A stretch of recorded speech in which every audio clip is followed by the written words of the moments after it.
inspiring story. Disability does not mean inability. Yan ang pinatunayan ng isang movie director na may cerebral palsy.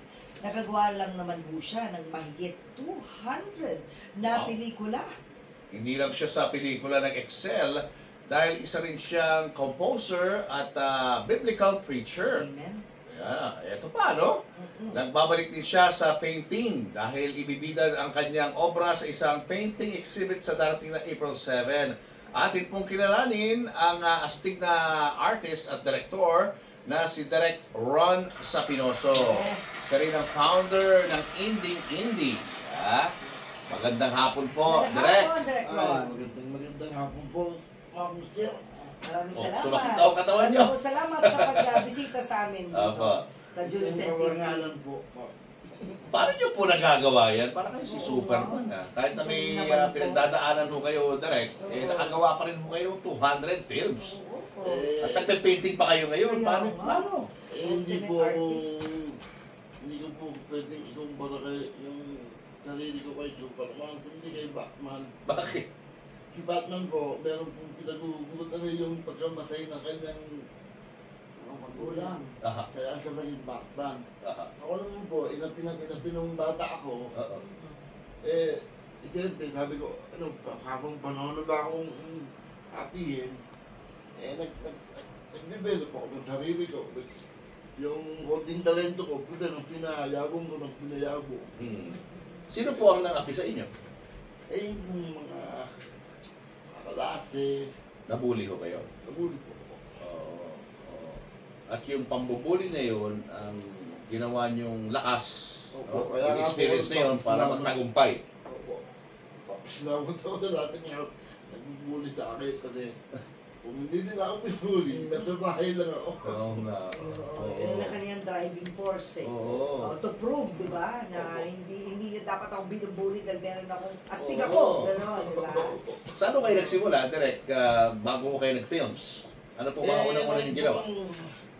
Ako po, ang kwento po ng buhay ko, kaya po ako nagkaroon ng cerebral palsy. Yung pong aking lolo, pinugutan ng ulo. Bakit po? Di ba po sa Cavite, parang mga, yung ninatong putik Mga panahon nila yun. Mga panahon nila yun mga violent, mga macho, mga macho yung pong lolo ko, maraming babae sa kada barangay. Okay. Ngayon, mayroon pong nag-iinit na nagbubukit po siya, nagtatalim. May nakasindi ng sigarilyo. Pagharap niya, pinugutan siya ng ulo. Nakita ng nanay ko, nanganak siya ng wala sa wala. Premature. Premature po. Kayo na po pala. 7 months po. Buti naka-survive ho kayo doon. Kwento po ng nanay ko ako hasa sa palara ng sigarilyo. Nilagay kayo doon. Ganun kaliit. Incubator ako sa Tapos, paano po kayo pinalaki ng inyong nanay? Kung may iba po ba kayong kapatid? Ako po ang panganay. So, baka sa akin binuhos lahat muna. Ako po hindi ko alam na may kapantyakan pala ako Nalaman ko lang nung ako'y lumabas na sa mundo. Ang ginagaya na lahat ko. Sa bahay kasi, mahal na pala ko sa lola ko, nanay ko. So, walang discrimination. Anong mabasta ako? Masaklap pala. Masaklap ang buhay sa mundo.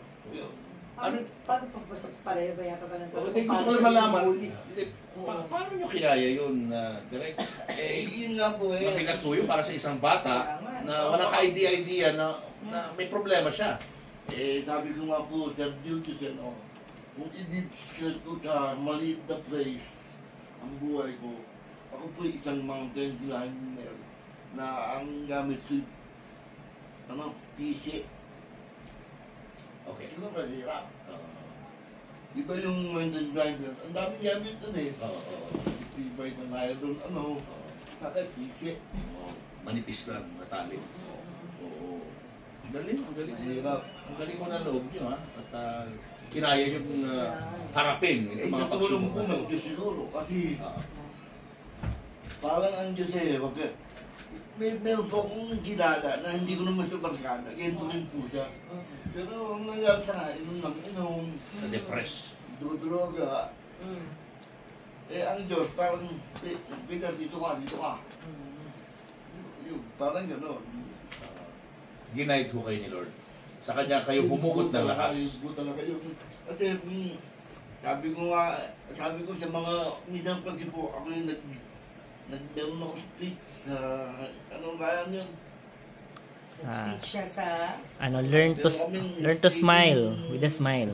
Learn to survive with a smile. Survive with a smile daw po. Ako yung gano'n po, sabi ko po sa mga kung kayo nagre-reklamo, kung kayo nagdi-depress, tingnan nyo lang ako.